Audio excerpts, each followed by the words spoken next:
I just want to welcome everyone, say good afternoon, and a big welcome to today's event, Life in a Changing Climate.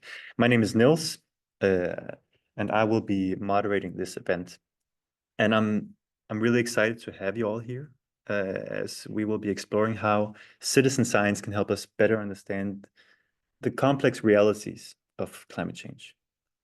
And we're doing so as a part of the EU project iChange, which utilizes citizen science to explore pathways to behavioral change. And if you're interested in such a project, the iChange project, you can find more information on our website. It's ichange-project.eu. I'm sure some of my colleagues could share a link on that in the chat during the day. Before we dive into the structured program, I would like to share just a brief story that I think reflects why we're gathered here today. Um, I live in Copenhagen, and a couple of years ago, I visited a farming community about 30 minutes north of where I live here in Denmark. And this thing that really struck me during that visit was how the farmers who, they spend almost all their day in this local area, they had an incredible awareness of the subtle changes in the environment. Awareness of things that might not always show up in official data. So this one farmer, he showed me around and he showed me a small stream that had been drying up earlier and earlier each year, which wasn't on any official records. And he pointed out changes in plant growth and wildlife behavior, which were things that him and his neighbors had been tracking on their own for years as a way of normal practice and day-to-day life. And that experience kind of really stayed with me because it highlighted how much local everyday observations can contribute to a fuller understanding of climate risks. And it also made me realize that the official climate models or forecasts, as accurate as they might be, they don't always capture the nuances of what people experience on the ground. And the farmers, they weren't scientists, but they were collecting valuable data. And that made me think, what if we could combine this kind of local knowledge with scientific methods? And I think that's the essence of citizen science. I'm sure some of my colleagues will delve more into depth about that, but it's about bringing together the insights of people on the ground with larger scale environmental monitoring to get a more nuanced understanding of our lives in a changing climate. And that's exactly what we will be learning about and discussing today. So before we continue with the program, a few housekeeping notes. So we encourage you to use the Zoom chat for any questions. So we'll collect that for a collaborative Q&A session later after the presentations have been done. And actually, to get everyone comfortable with the chat, I'd love for you to just start by sharing which country you're joining from. So if you just open the chat and type that in as a bit of a warm-up exercise, so we can see where people are coming from.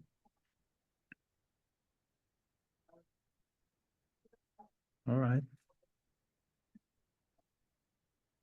Getting a bit of a geographical spread, and that's really nice. Like I said, the project is the framing of this event, and that's covering a few European member states. But it's nice to see that this is spread out to. I'm just seeing someone from Cape Town, South Africa, joining as well. We're getting around, and I really think that's interesting to see. Anyway, keep writing your where you're joining from in the chat, and I'll continue with a few notes. Our aim today is to explore the topic of citizen science together. And to do that, we'll be hosting breakout rooms where you can share your thoughts in your preferred language. Now, we haven't covered all languages on this globe, but we've tried to accommodate a variety that a lot of people will be comfortable with. As you may have noticed, this event is also being live translated into a range of languages to ensure greater accessibility. And if you have any feedback for this thing that we're trying out, making sure that you can hear what I'm saying in different languages, maybe something that you're more comfortable with in English. Let us know. I think that would be interesting to hear about. Anyway, we're here to discuss some important questions. How does citizen science add value to traditional environmental monitoring? Where can we foster stronger connections between citizens and scientists? And are there any limitations to this approach? I know these are complex issues, but I'm confident that by sharing our perspectives, we'll leave here with a better understanding of how citizen science can help tackle climate-related risks. So let's get started. We are going to take off with a presentation by Christian. Is it Gaarde or Gaarde? I'm going to go with the English version and say Christian Gaarde Nielsen from Copenhagen Municipality. I'm guessing you're about 5,000 meters from where I'm sitting. Christian is going to tell us a bit about how administrations usually collect, official data and how that's being done in the Copenhagen Municipality. And like I said before, if you have any questions for Christian, please write them in the chat. And I will get back to all the presenters in a little while and try to go through what you've asked. So with that being said, Christian, the floor is yours. Thank you so much. So, my name is Christian. I am from the municipality of Copenhagen, where I'm the team leader of Copenhagen Solutions Lab, which is a smart city incubator unit that works with smart city tech. And the presentation that I'm about to show you is about how we conducted one of our projects, and in that had a discussion about citizen science and how that could be applicable for our case and just in general any case. What the advantages are, and also what are some of the considerations in terms of disadvantages could be. So I will go through how our former monitoring program for air quality was. Then I'll go into some of the details about our project.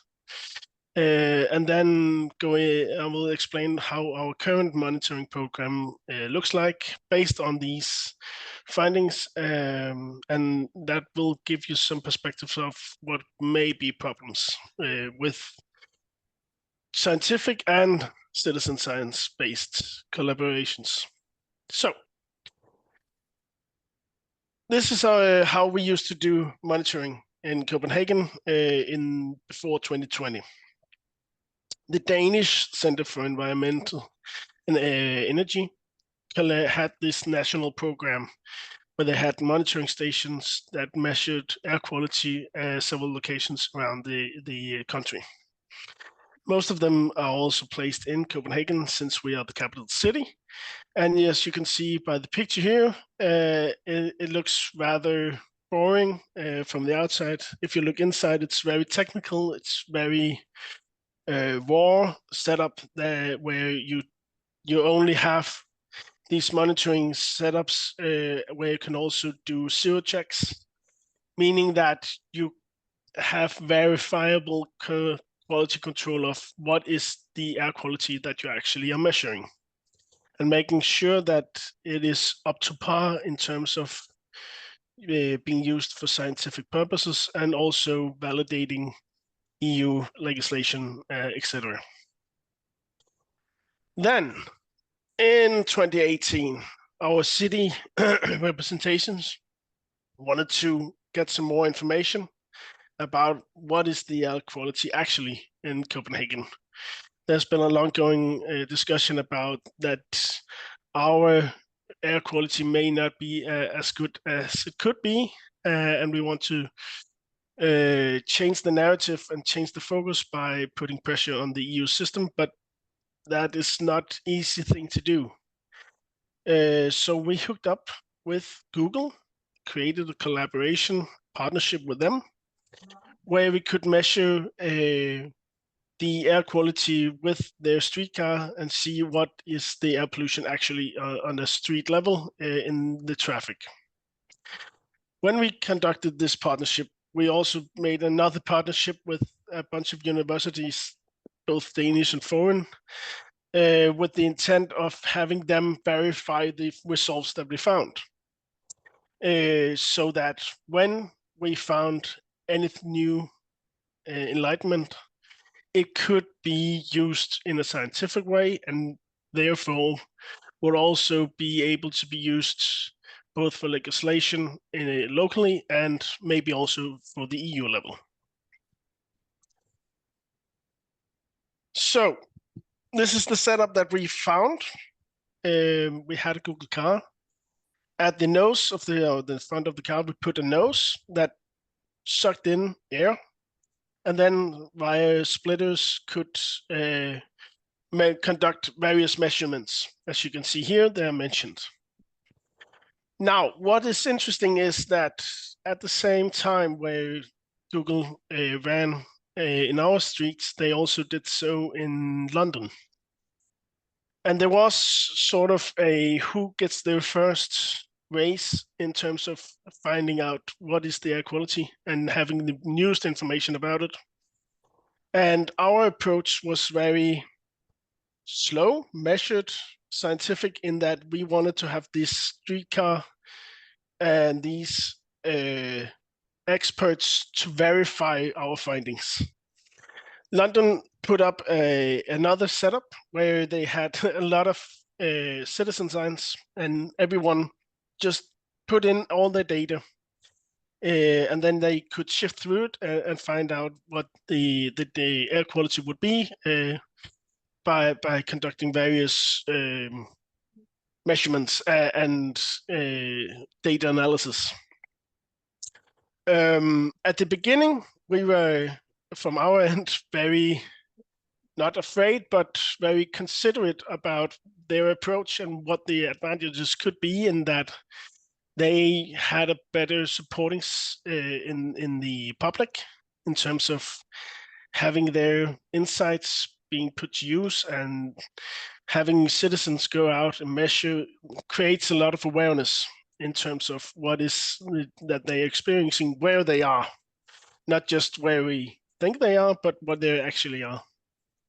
But at the same time, we could also see some downsides to it, in that a lot of smartphones at the time could measure air quality, but they didn't have the right equipment, or maybe none equipment at all.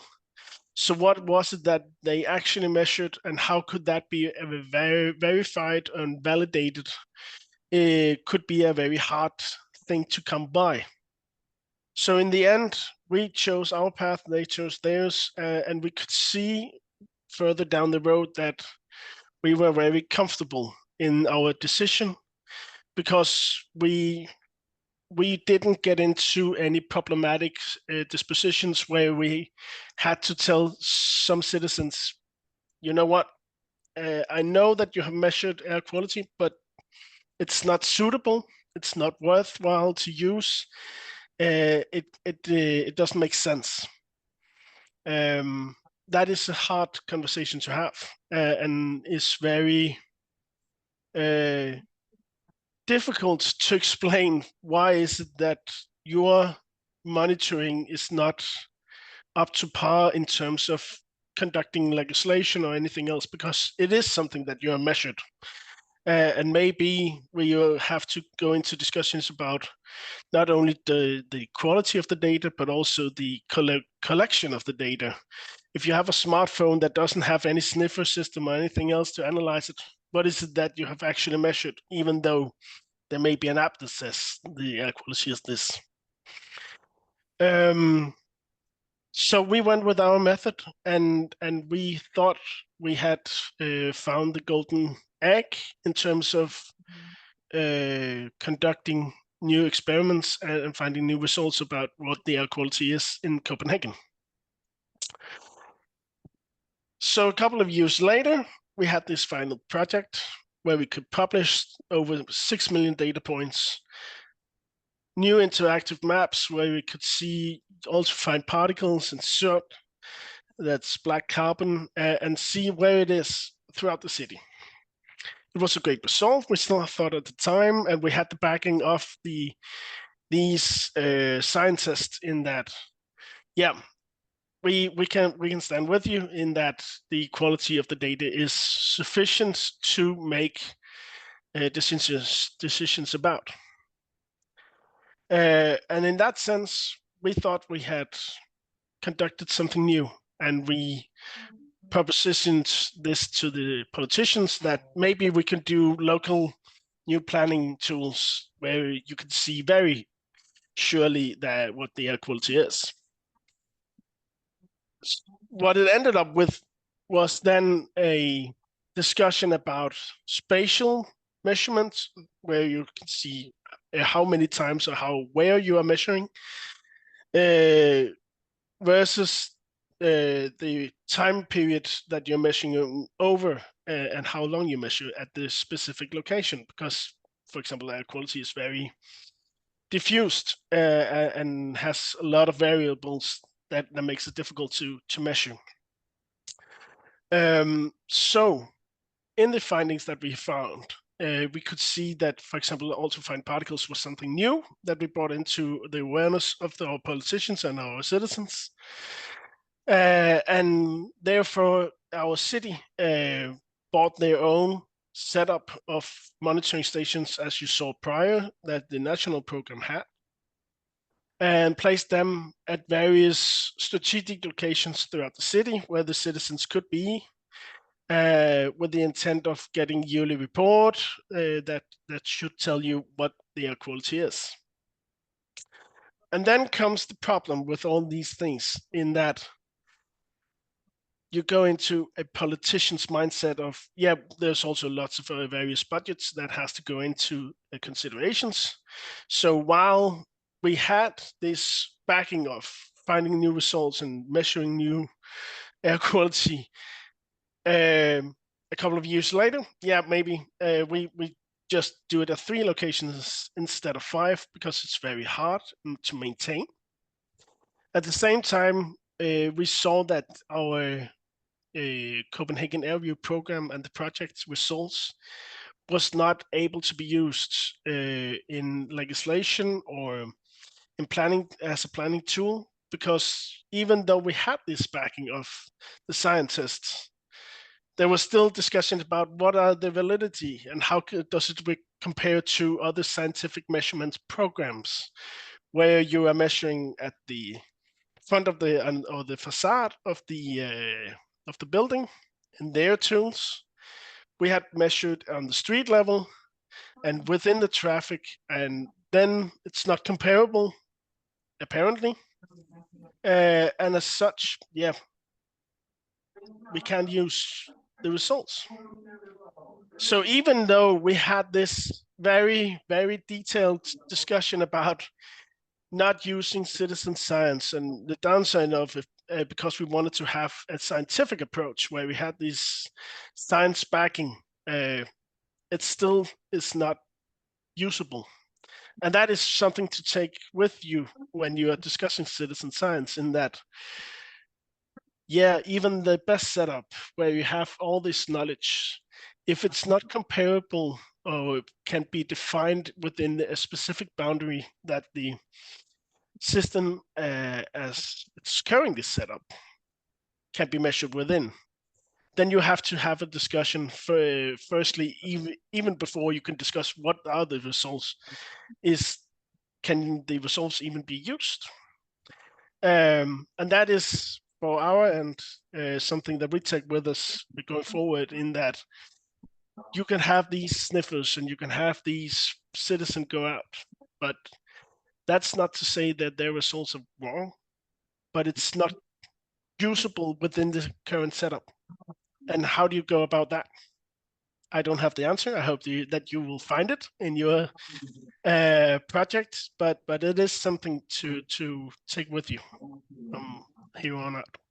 And I think that's it on my end for now. I will be happy to answer any questions at the end of this period.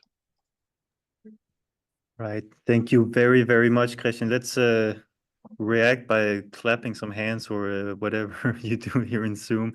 I think it was really interesting to see get a bit of an overview of what's being done in Copenhagen, and also the whole discussion on usability of data and quality of data, which is bound by these frameworks of how we understand science and how politicians understand science, and it becomes more of almost a philosophical discussion on what do we think is a right platform on which we can make decisions, like what do we need to know before we can make good decisions. Yep. And I think something you also just touched upon a little bit, which I think we will get more into with Juan, is also more than gathering data, but also shifting the relation between scientist and citizen, which is a very interesting aspect of citizen science. But anyway, I'm not going to get myself carried too much away. Thank you so much, Christian, for this Most welcome. presentation. It was very interesting. Now, I see more people have joined. We're just finishing the first presentation during this event, so we have 2 more to go.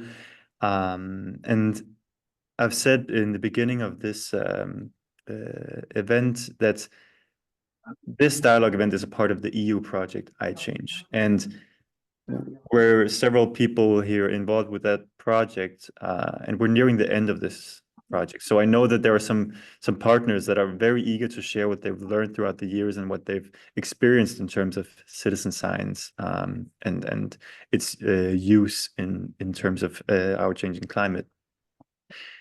The next presenter, Juan, is joining us from University College Dublin in Ireland. That's a bit more than 5,000 meters away.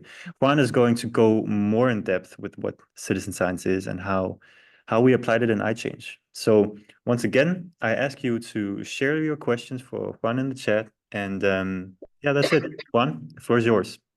Okay.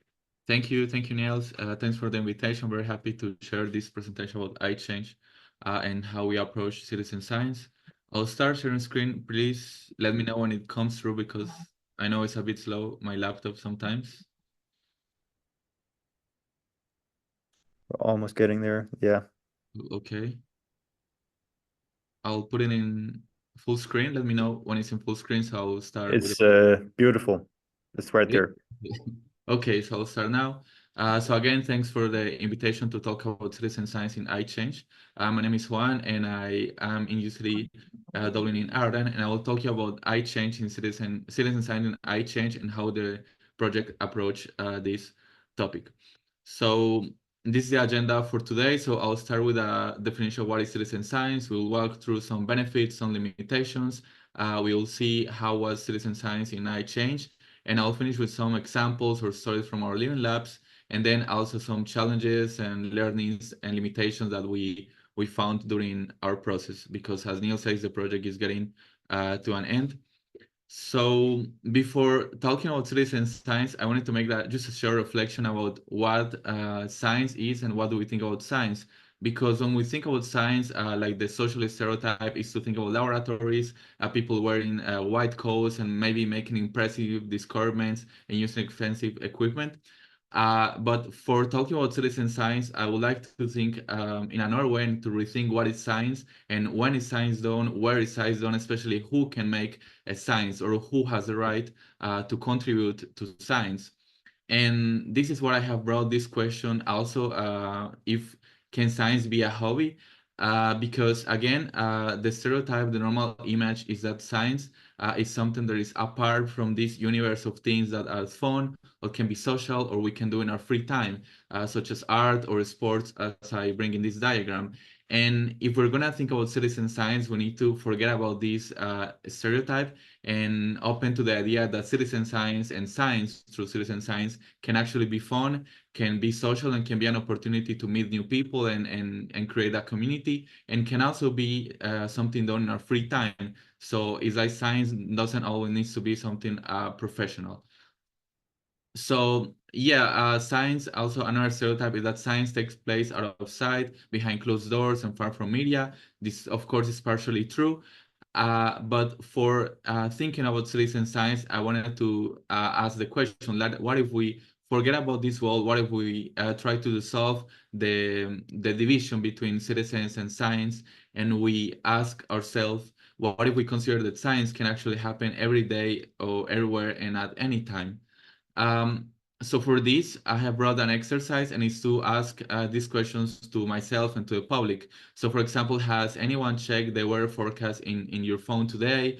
Or has anyone used an Apple Watch or another device or app to check your pulse rate or another health variable in your body? Or maybe someone looked at the sky this morning or the night sky last night, maybe perhaps using a telescope in your home, or did you use your phone to take a photograph, which is something that probably most of us has done in the recent 24 hours. And this is an exercise that Karen Cooper, which is an expert in citizen science, did to a general public in a general public talk. And the point of this was to show that we all are observers of our surroundings now, especially that we live in the era of information, and we all have very powerful devices, just our smartphones, that could be used to make citizen science and to make actual contributions. So if we take, say, a scientist, this example, like a scientist in Ireland, and this scientist is interested in measure like how weather changed across the island, let's say clouds or temperatures. He has a problem is that he's only one person, he has only one body. Most likely he will have like a very limited budget and resources, and he cannot be everywhere at the same time. And this is where the magic of citizen science come or could come.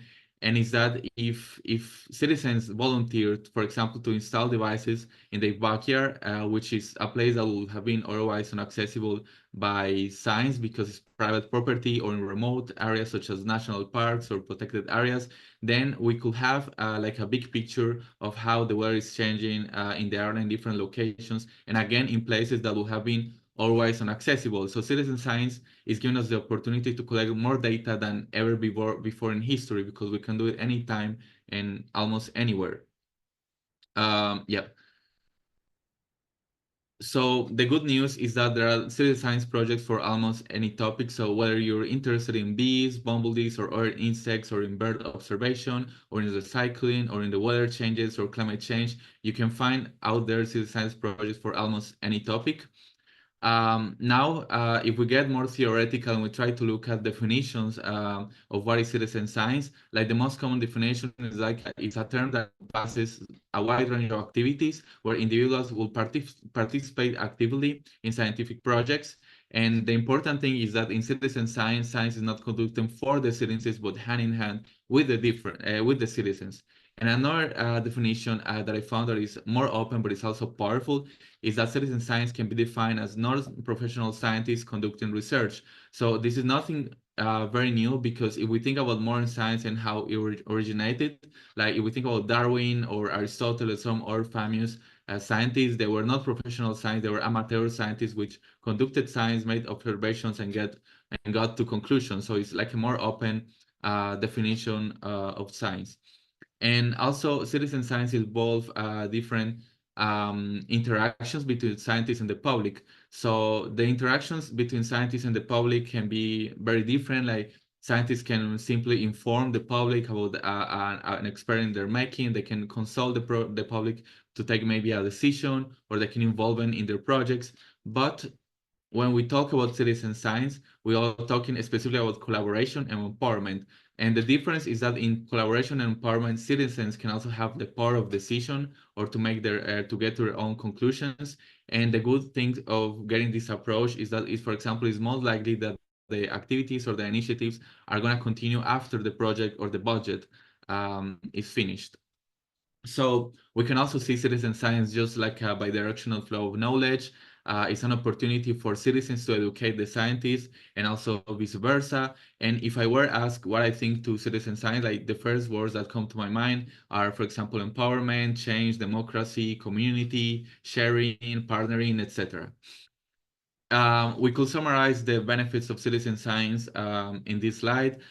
So the main one is that we're getting more data. So as you say in the slide, it's a broader spatial coverage and increased time coverage, and also is new information to scientists, and it brings new idea to scientists, because citizens can be very knowledgeable, can be very creative, and they can bring new ideas and even inspiration to scientists.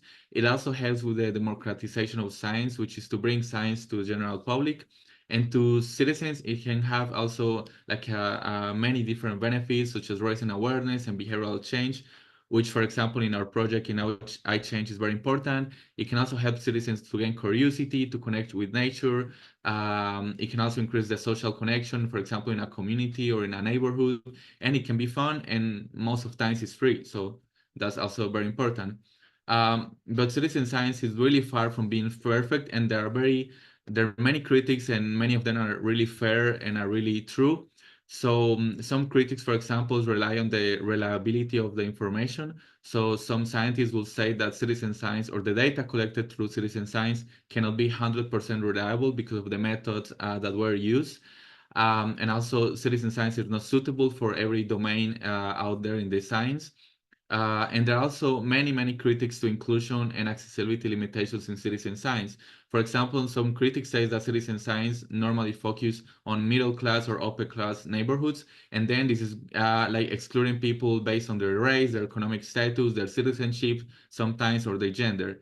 And also on the side of citizens, citizen science is also sometimes very demanding for the citizens if they require precise procedures. So citizens get tired or they can get bored of citizen science, and this will be very normal. So this can become a burden. And also some citizens can perceive it as passing a burden from authorities to the public. Like they can say, oh, why should I monitor air quality if this is responsibility of the government?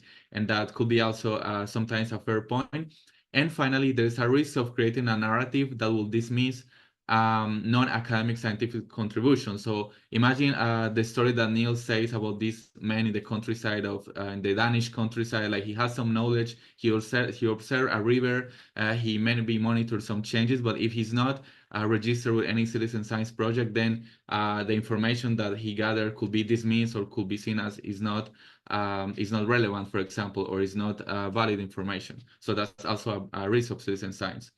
So now I'm going to briefly talk about citizen science in iChange for the end of my presentation. So iChange is addressing climate change from two perspectives. The first one is monitoring through hands-on activities with the citizens. And the second one is helping the citizens to understand the impact of individual choices and behavioral choices. So for iChange, citizens and the civil society have a central role in the implementation of environmental protection and climate action. So iChange is working with many topics, for example, air pollution, biodiversity, extreme temperatures, waste management. We're doing this in 8 living labs that you can see in the map.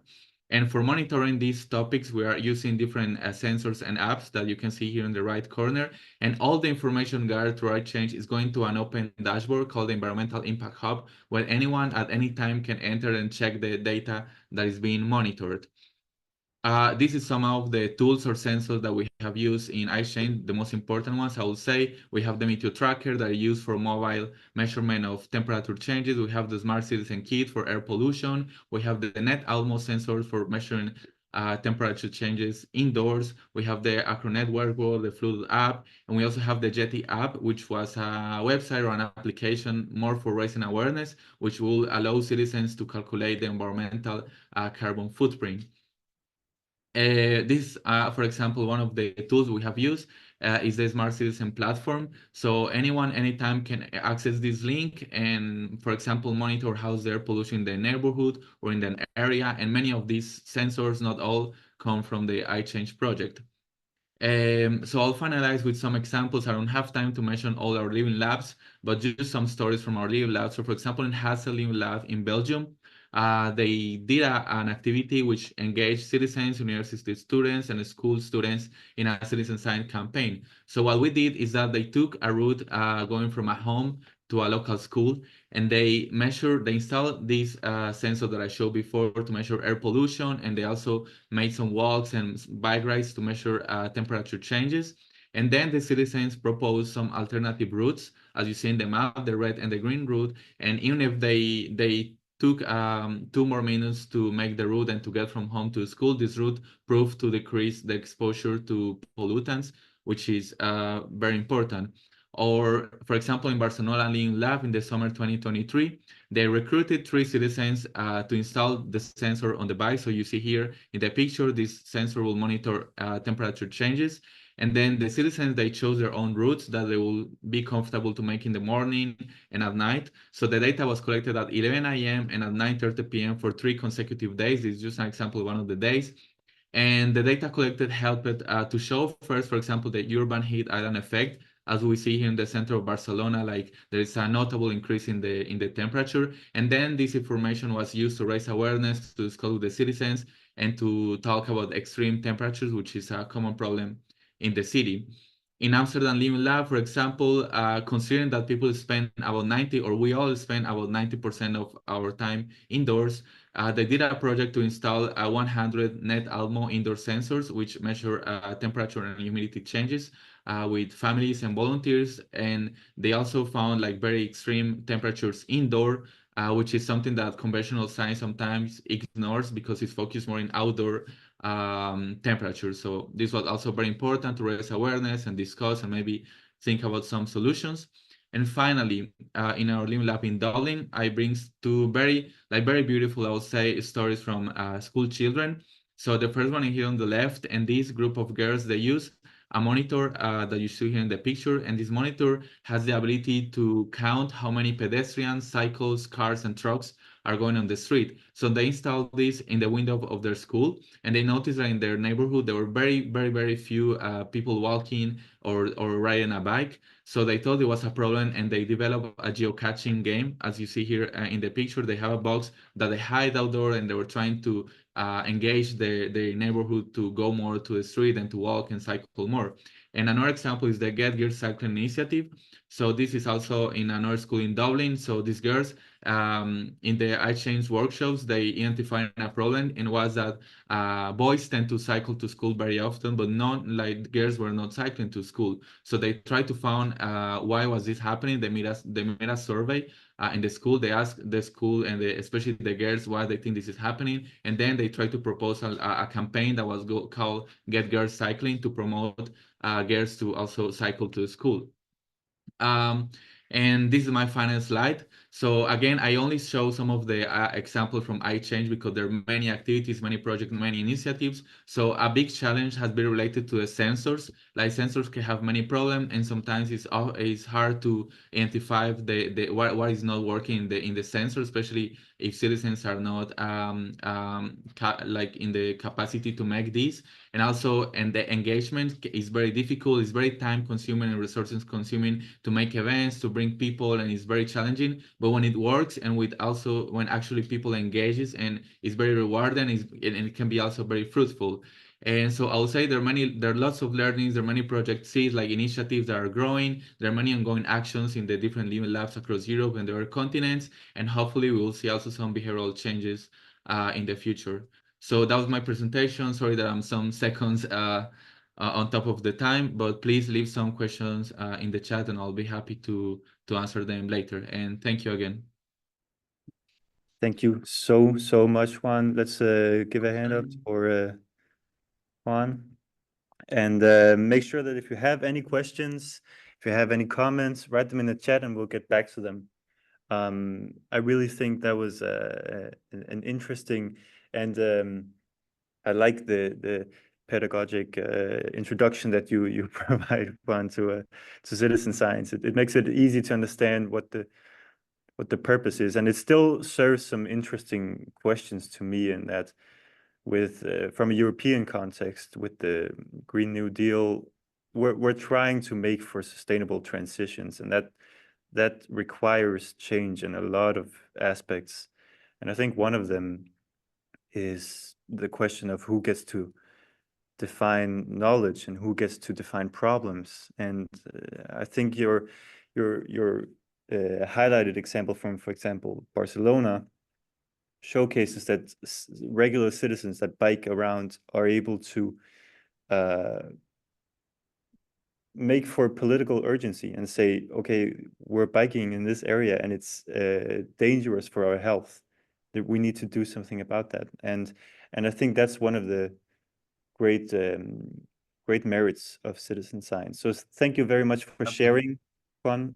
We'll get back to you and to Christian as well in a minute. However, I mentioned earlier that several of the iChange partners are eager to discuss citizen science and its many facets. I think this goes for the next speaker as well. We'll be hearing from Francesco Barbano, straight from the University of Bologna in Italy. If I remember correctly, your university is the oldest still functioning university in the world, something like 900 years old. I hope some of the equipment has been updated since then. But I do hope that you're ready to speak a little bit more on citizen science, because essentially, why are we discussing citizen science today? Why does it matter? I think it's because we can change our ways. We can change policy, and we can make for societal change. So we don't have to, the ways that we live in climate change today doesn't have to continue the way it does right now. And I've asked Francesco to join us and share some considerations on citizen science on this more societal level. So what is the potential that citizen science actually holds? So hopefully this will stimulate your brains for when you will be discussing these very same questions soon. Once again, I ask that you share your questions in the chat. Now, Francesco, the floor is yours. Thanks, Niels, and thank you everyone to joining this event.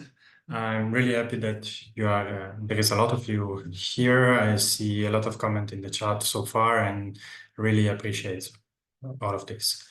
As Niels was saying, this is more transitioning from what we have learned so far about environmental monitoring in our cities, citizen science applied to environmental monitoring, and now we move a little bit toward how can citizen science be useful for policies at local, national or international level. So how can we deliver policy brief from our experience of citizen science in iChange?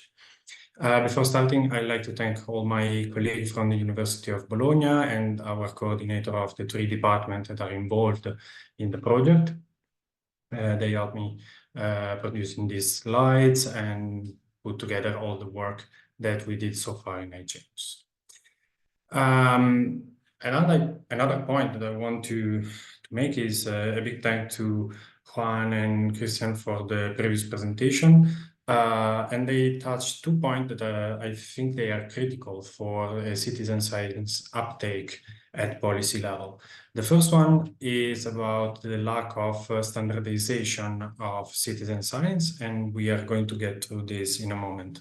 And the other was the very broad definition that we have in citizen science that allow to put a lot of very different activities, one to the other, into the name of citizen science. And so it makes it difficult to get, once again, a standard and to make use of all the possibly reliable products that come out from citizen science activities. But it is undeniable that today, for probably the first time in history, we have the technology to make the citizen interact across the European Union or the world, like today, and they have all the power in the instrument they need to participate in the scientific research. We just need to understand how exactly and how to extract the more beneficials from this interaction. Of course, there are a lot of topics where citizen science can be of use. Upon the one that Juan has already mentioned, I will also suggest possible collection of information for reducing health risk, improve economic well-being, improve quality of life, and support personal decision-making, which is at least the last one part of the iChange project, for sure. From the European perspective, say, citizen science has already been recognized since 2013 as a valuable tool for supporting public authorities in the implementation of environmental regulation. But still, there is no a clear standard, there is not a clear methodology on how citizen science has to be performed in order to be part of or to support European directives. And also there is no standardization of practices in citizen science. And in fact, most of citizen science activities are carried out by project, like iChange, or single initiatives, like the one that developed the Single-Use Plastic Directive, here cited. And the difficulty arises from the fact that scaling up citizen science from pilots, like the Living Labs in iChange, to European legislation at all the levels, even the local one, is very, very difficult, because the regulation is something that is given with a top-down approach, meaning that there is a decision process and a definition of regulation, while citizen science is purely bottom-up participatory program. So it means that all the information comes from below, from the citizens. So we need a framework to combine these two approaches and deliver what is the best, hopefully. As briefly mentioned by Juan, citizen science in iChange is tackled for basically two main goals. The first one is to increase the awareness and promote a behavioral change in the person, meaning that by empowering citizens in doing their or in building their own knowledge through different methods that we can see, they are able to behave accordingly and trying to adapt to the threat of climate change, and by doing that, making our cities more resilient. And the other, probably more focus for this intervention, is the fact that citizen science can convey a dialogue with local authorities, which means that putting together all the knowledge gained by citizen science activities with the research that we have still conducted in iChange, apart from citizen science, we can come up with solid results that can be shared and used to convey some messages and open discussions with at least local authorities. Citizen science is, in iChange at least, support and rooted in technology, meaning that we deliver and use sensor to build the citizen knowledge inside the citizen science activity. And this process build the awareness in evidence, in scientific, in evidence, in data evidence, let's say. And this allowed for then a reaction. What kind of activity we can see getting through to this level of understanding what is going on and trying to convey an important message for authorities? Well, I will bring you 3 examples about some topic of iChange. The first one is air quality, and I chose this example because they've been tackled by different living labs, so it's something that has been addressed in very different ways by different cities with different climate conditions, etc., and different local realities. But basically, the take-home message from all these initiatives based on sensing the environment, raising the awareness through games, workshops, lectures, and etc., was that we were able to identify some critical point, like hotspot of air pollution in the city, or critical hour, like the rush hour of the traffic. And all this information are useful to be translated into advertising, into solutions that can be planned together with the authorities, such as traffic policies, the establishment of pedestrian corridors, or vehicle circulation.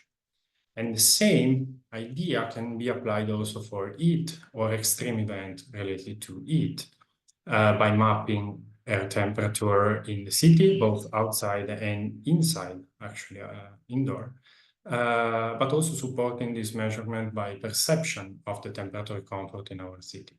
And all of this can give us an idea of the possible criticalities in terms of temperature inside our cities, but also develop some sort of a risk map related to the heat and identifying possible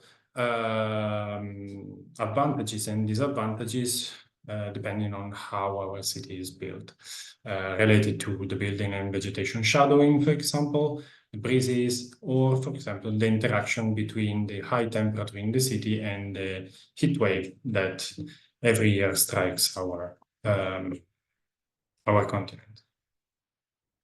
Regarding mobility, what we have done is was taking some information from the citizen science activities combined with what I've already shown about air quality and temperature, and develop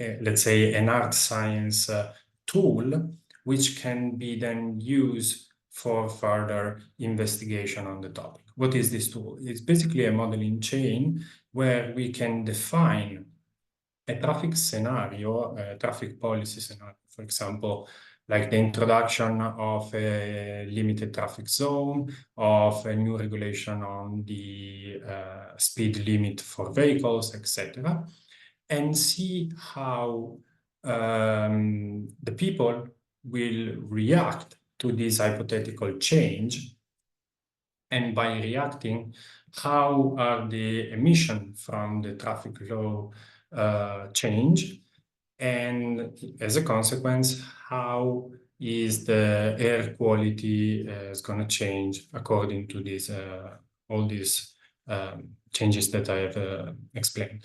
And this can be seen either for air pollution itself, but also as a reflection on greenhouse gases emission and other climate forces that can lead to an increase or a decrease in temperature inside the city. Connected to this, there is also a possible evaluation of what is the carbon and environmental footprint of all the individual that Juan has introduced with the app Yeti Challenge, which is basically a footprint calculator for personal use that allow the user to challenge himself to be better, so to leave a smaller footprint on the environment, and at the same time build his own community of resilient user, let's say. And this is an example. I put it here because it's an example of a tool that can be used to translate some activity from citizen science and convey a message for authorities. And last, I want to show you some policy action that is already in place at school level. Because iChange has been really active with schools to promote lecture, workshops, games, sensing activities, etc. Not only with students, but also with families and workers in the school. And all these activities has come up with some commitment and actual policy that the school has established for themselves. And here you find some example, and among them, I'll show you that, for example, some school in Barcelona has committed to stop using metallic paper for packaging, or there is the example of Genova with the school becoming plastic-free during their activities in class, which I would say is a good result. So to summarize, of course, there is still this lag between the use of citizen science, the citizen science approach, and the EU directives. And we are still in the need for a clear methodology to incorporate citizen science into the, let's say, legislation to direct with new action given by EU legislation, but also for program at national and local level. from the iChange perspective, first of all, I recall that all the citizen science activities are rooted in art science with use of sensors, tools, and knowledge built by analyzing and collecting data with the approach of the social science. So the know-how from citizens, their experience, and their perspective of the environment. And all this combination has allowed us to deliver a lot of activities, a lot of activities in all the Living Lab with a large impact on people. And this impact is given in terms of behavioral change that those people has achieved, as shown. So now the point is, what is the potential for all these activities to be upscaled into policy? And is this behavioral change that we are observing useful for giving another boost to this policy uptake? But this is probably part of the discussion. Just to conclude, I want to thank all the partners that are involved in iChange. Here you find all the Living Lab and a couple of other partners that has contributed to all the material that you have found in this presentation. I thank Niels and all the colleagues from the Danish Board of Technology for organizing this event. And of course, I thank you all for your attention. Thank you so much, Francesco, for that great presentation. Let's give a hand to Francesco. That was really interesting, the whole potential that citizen science holds in terms of an actor of change. And I think that's the central key takeaway for me, is that when when we're able to start identifying problems, we can try to change them. And when a comparative example is that, European cities a few hundred years ago, they had huge problems with people falling ill during their life in the cities, and that because that was problematized, the city was developed towards a more sophisticated sewage system, which we then all know today and have great use of. And my point here is that when we're able to start defining problems and start defining the problems of life in a changing climate, we can act on them. And I think that's really one of the potentials that citizen science has. I think we're going to go straight into some questions for the three presenters. I know that Francesco may have to leave a bit early, so I'll direct them towards Juan and Christian mostly. But I just want to make sure that all three are there. Actually, let's go back to you, Christian, first. You mentioned that support from the citizens of London was necessary for them to be engaged in citizen science. How big of a factor do you think culture plays in the use and application of citizen science? That's a good question, and I don't have a real good answer for it. I think it's more topic related than culturally related.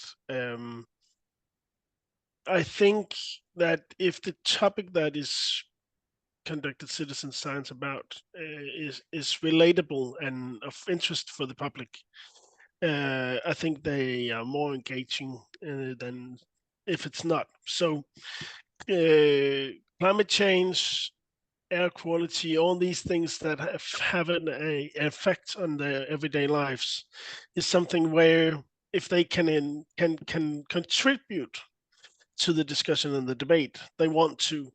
But if it's about some highly political discussion about finances or something else, maybe that's not the right forum and of interest for the citizens. So I think it's more topic related than culturally.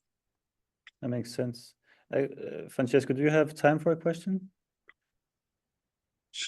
Yeah. Okay. Yeah, I think one is fine. Okay. So what I was thinking of, I think someone asked in the chat, if we're trying to scale up citizen science and make it more of a European standard. There's an interest in from my side in how many citizens are interested in becoming a part of citizen science practice, like in terms of, I think someone asked for the populations in terms of households, who actually wants to be a part of it? Do we have any indications or have any experience in iChange whether people like to be involved? Well, it's not easy to say, at least from iChange perspective. It really depends on the living lab that we are talking about, because all of them are spread around Europe, and actually one is in Jerusalem and the last one is in Ouagadougou. So we also have to count not only Europe in this count, but different views and different population type that can interact differently with the research and the authorities. That said, for sure, there is an estimation of how much people has participated in our activities. I can speak for Bologna because it's the reality that I know best, but for sure there are numbers for all the other living labs, and it's just a matter of collecting them. We can say that people who participate voluntarily to the activities are around 100, more or less, if we consider the major event that we did. Then there is the activities with the youngsters in the schools that I'm not accounting. And I am also not accounting for the people who participated only through the questionnaires. If we account for all of this together, we can arrive to 800, more or less. So active participation with sensor and sensing the city and all the, let's say, practical activities, order 100. If we count also for people who participated in workshops or joined our lectures or was more like passive user of the knowledge, we can arrive to 700-800 for sure. The percentage of people who didn't respond to us or wouldn't like to participate, I actually don't know. Yeah, I cannot make an estimation. Yes. No, that's fair, and we can expect that. But it's an interesting question that's being raised, and someone elaborated on it in saying that there may be a difference in the assumed potential of citizen science and the actual potential within the willingness to participate among citizens. I mean, it's definitely something to explore further. But maybe, Christian, do you have another view here? It was mostly related to the last two questions in the chat, or the comments, in that the motivations about how do we engage with the citizens and how do we begin to do citizen science. And I think that it goes back to the principles about how do we even engage with the citizens on an overall basis. Do we do skin maneuvers where we say we want to participate with them and have them be part of a solution or discussion, or is it just something that we do to reinforce our own version and just say that, yeah, the citizens are part of it? And I think that's a great way to start with. How do we even motivate them, and how can we use it to discuss, for example, grandparents for climate? In that, are we willing as public entities and for the politician side to even acknowledge that the citizens has a voice and an opinion? And if they do, then we can discuss how should we use that information? How should we go into a collaboration about their inputs? And how does that reinforce the framework that we already have established and enrich it instead of discussing what are the differences.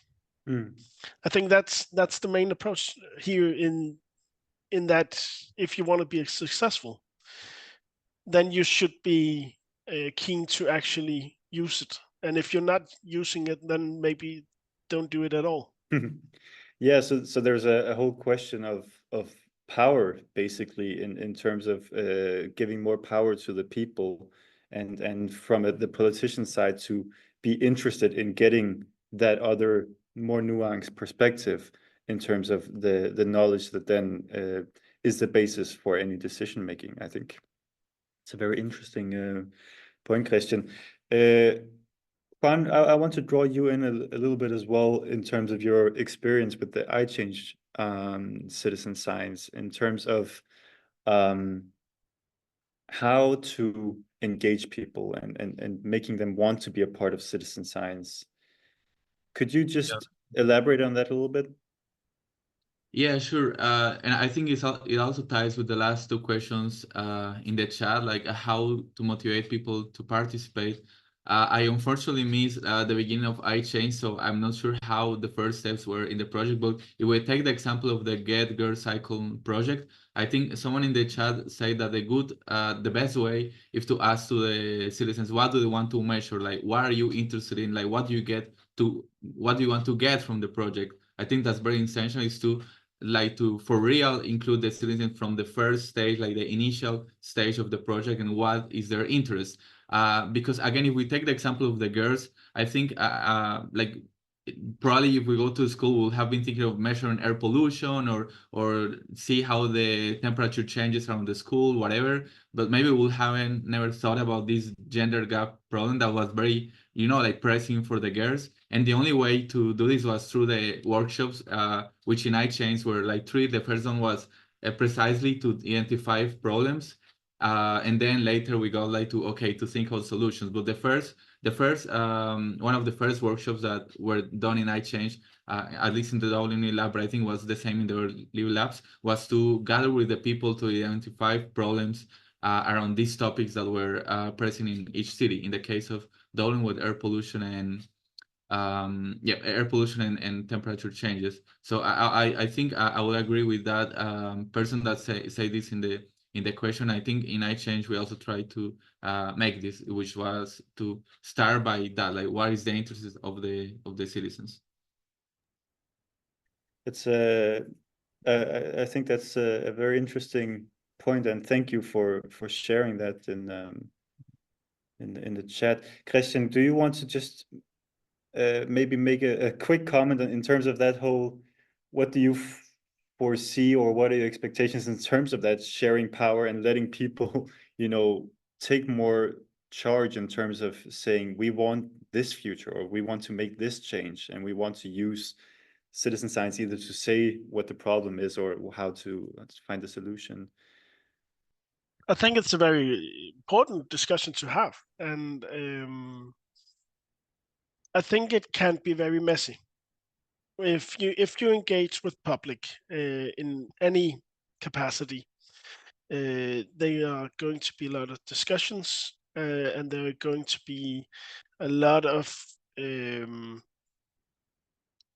frustration about how to go about it, and why are we not listened to, and why are those points from that group emphasized and not ours over here. So there's a lot of messiness in it that you need to accept and be better to explain and navigate in. So in the case, for example, for climate change or something else, it could be that you are, as a public entity, you have to explain what we listen to you, and we can see that your points are this. The reason that we don't use that is because so and so, and then it comes back to then us as citizens has to accept that we have been listened to, and our points are maybe not taken into consideration in that case, but they have been listened to, and there is an explanation why that is. Our inputs are being cast aside. And that is difficult to do, but I think it's a very important part to do. And I think the earlier you can do it, the better. If you have to look at the rungs of citizens' engagement, but at the same time, the messiness also creates a slow process in decision making, and all these negotiations and discussions and explanations and all these emphasis can really slow down a process that maybe is of interest for the citizens to have sped up, for example, for climate change. If you do a messy process over a 3-year period, where if you didn't have this citizen science being a part of it and discussion, maybe it could only take a half a year. So there's a timescale and messiness that you have to take into consideration about how much dialogue do you want to have. Because when you have the dialogue, then you should have it fully and not just half way there, because then the frustration really comes through. It's better to be listened to fully than not being listened to at all, or not being listened to at all, than being half listened to, and then not have your points understood. I think that's a very good point, Christian. Just a quick question to round this off. I see a lot of interesting points being made in the chat, and I see also people directly asking, how can I get involved with citizen science here? Like, I see someone asking you, Christian, how can grandparents for the climate get involved with the stuff that's being done in Copenhagen municipality? What does a regular person do here? From an overall perspective, we are always open to discussing possible partnerships and collaborations. We are, from our end at least, in my team, only a few people. We are 5 persons. So there is a string, a budget in terms of how many resources that we can pour into collaborations and so. But if it is of interest for the municipality and fits with our own strategies, it's easier to do collaborations with us. And I'm always willing to listen and give input so you can work with them on your own afterwards. So in case of you, Doreen, please reach out. You can get my contact information. I can write them in the chat. You can just send me an email, and then we can see how much of a conversation that we could get. At least we can start this conversation and see where it takes us. That's great, Christian. I think that's a nice closing remark here, and also an indication that there is interest in partaking in citizen science and partaking in the whole definition of what kind of society do we want to make, what are the problems that we want to deal with, how do we want to deal with them. There's an interest among us and among citizens. Now, I definitely acknowledge there's a mess connected to that interest as well. But I think in terms of getting more people on board, it may be worth the mess. I hope the coming hour won't be too messy.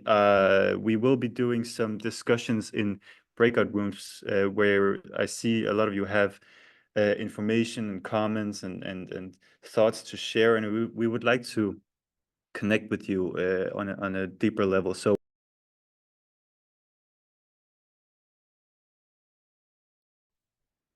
all right, everyone, welcome back.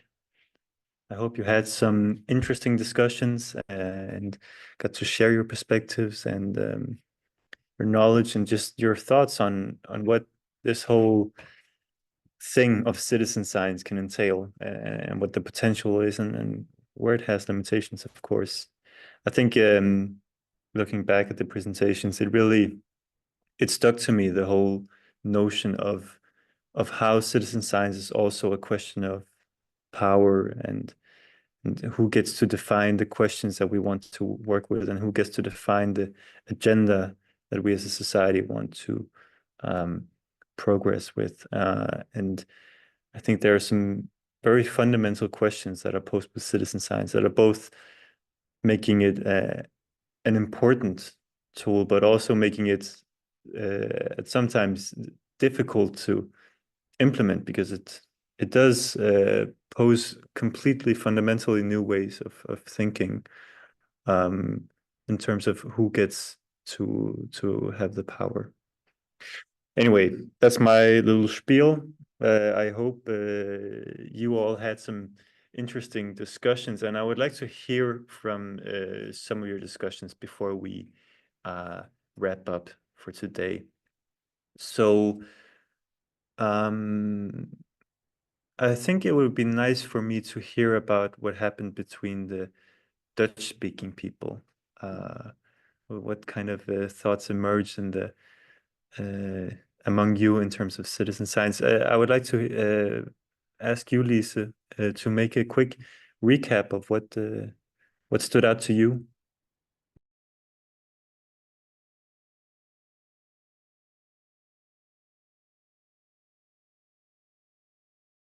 Lise, I think you're muted. I'm sorry. I'm sorry. I thought you were going to unmute. No. Okay, so for the Dutch session, what we spoke about that you can generally observe, like for example, more water, more heavy rainfalls, that it's much warmer, let's say. So those are the primary things that you observe in your everyday life. And then there was also a topic around anxiety for the future, but also like in terms of the issue is complex and it's hard to figure out exactly what you can do, and maybe also some questions around why the people in charge are not doing more. And then the question around the difference in terms of what citizen science can do.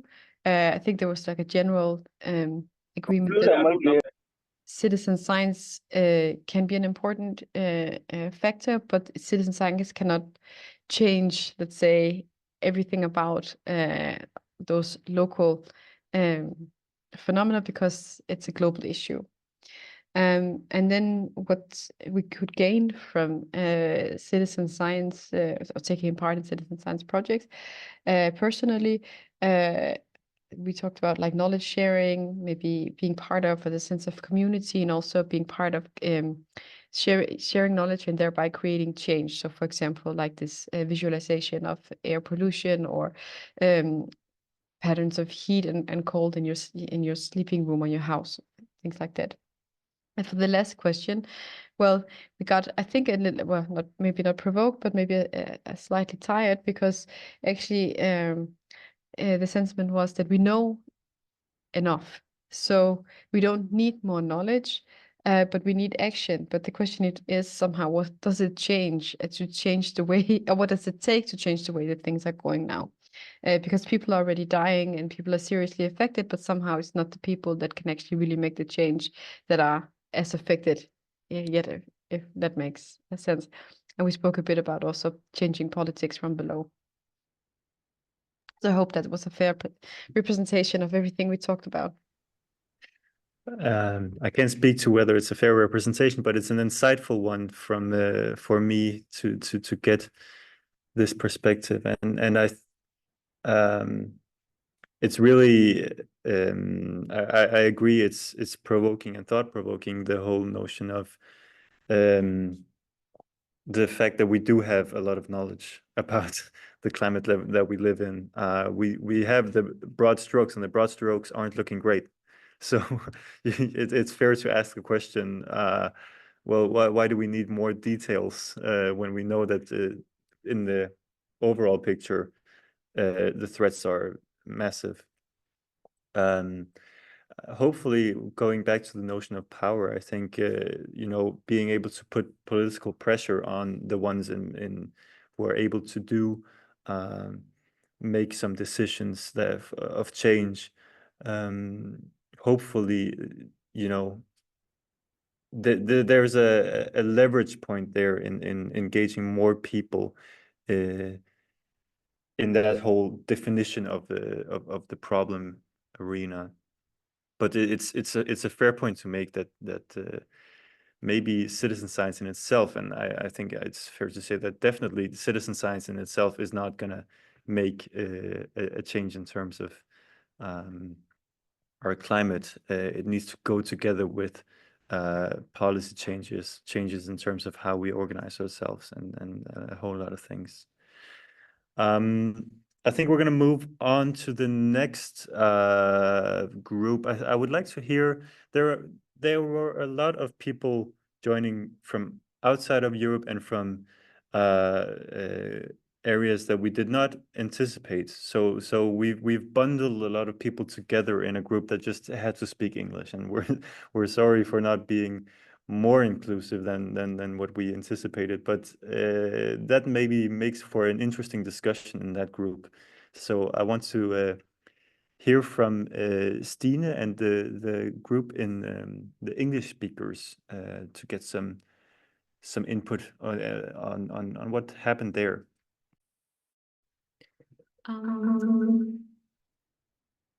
So thank you, Niels.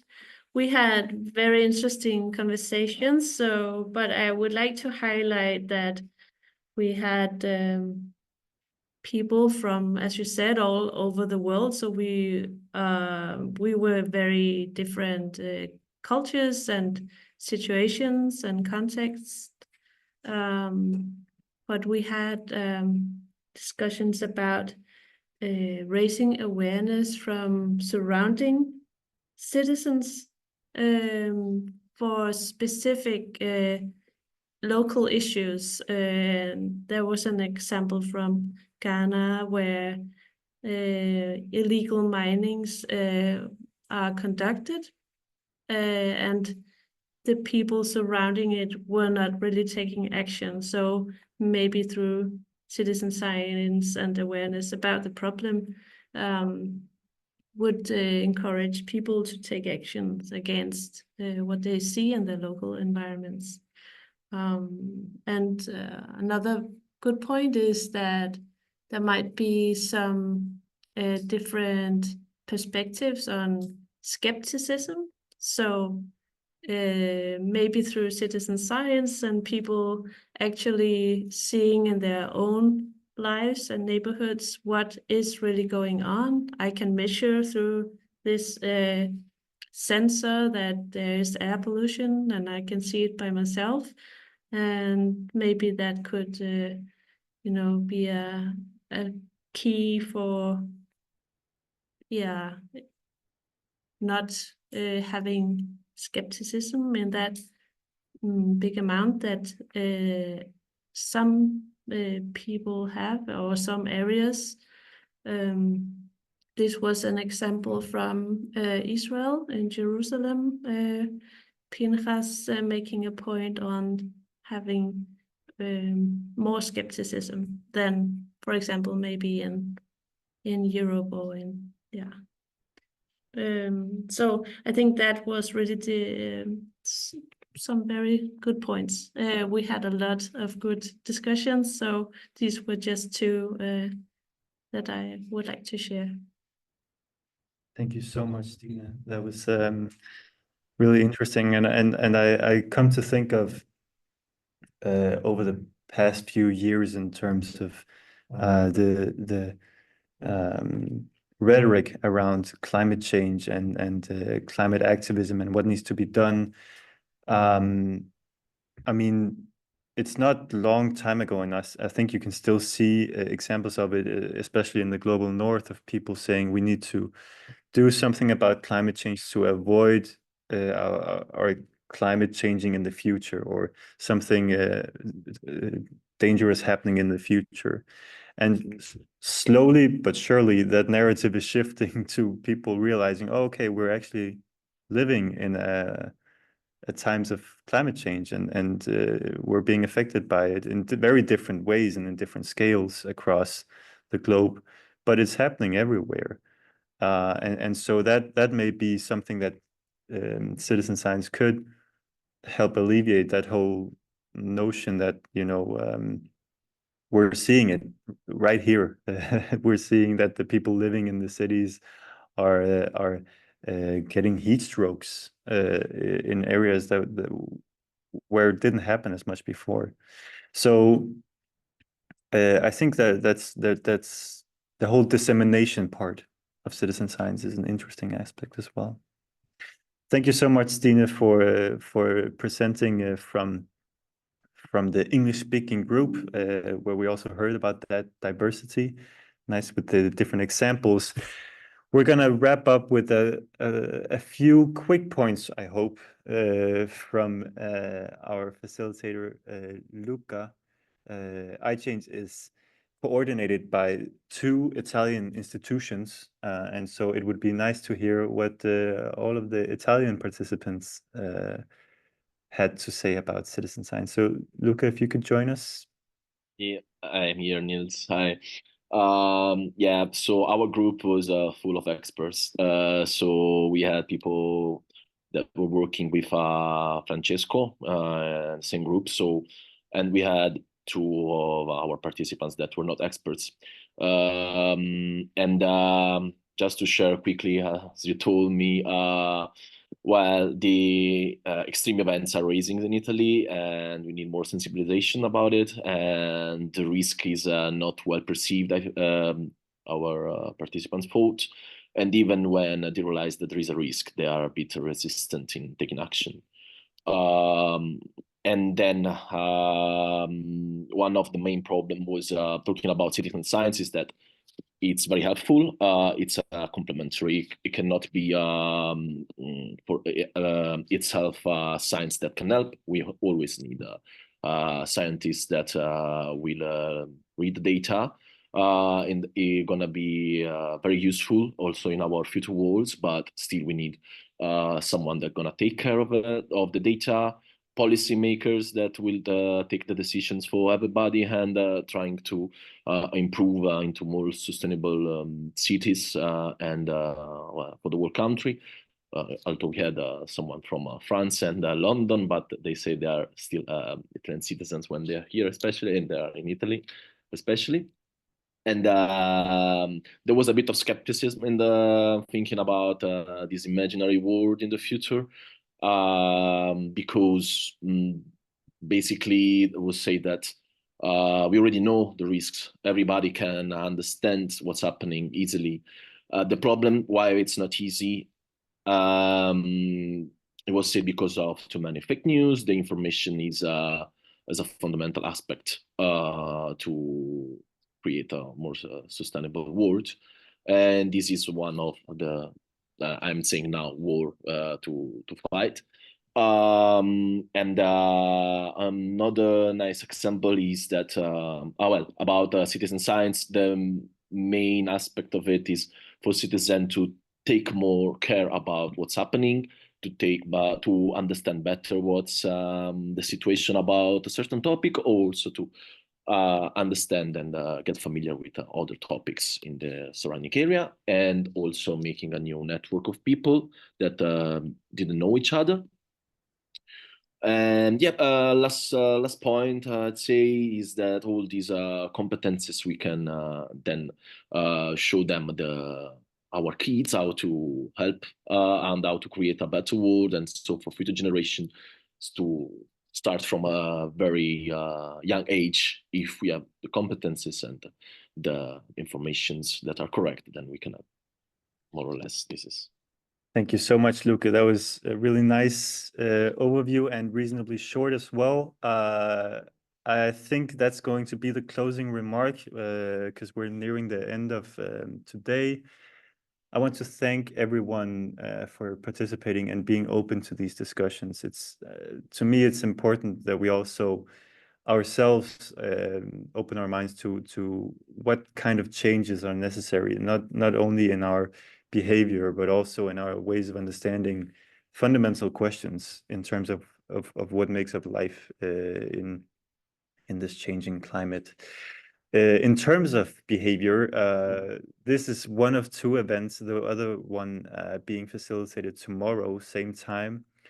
And you are able to register for that event if you haven't already on the iChange website. But tomorrow we're going to be delving into the whole notion of behavioral change and what actually triggers behavioral change, which I know was discussed a bit in the different groups as well.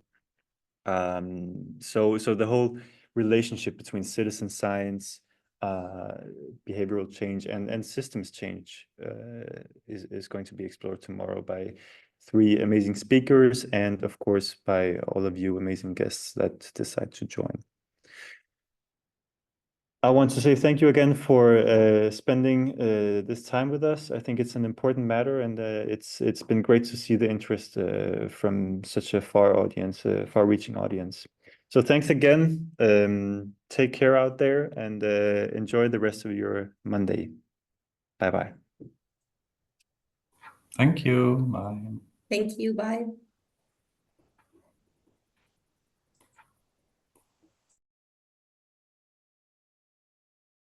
Thank you. Bye-bye.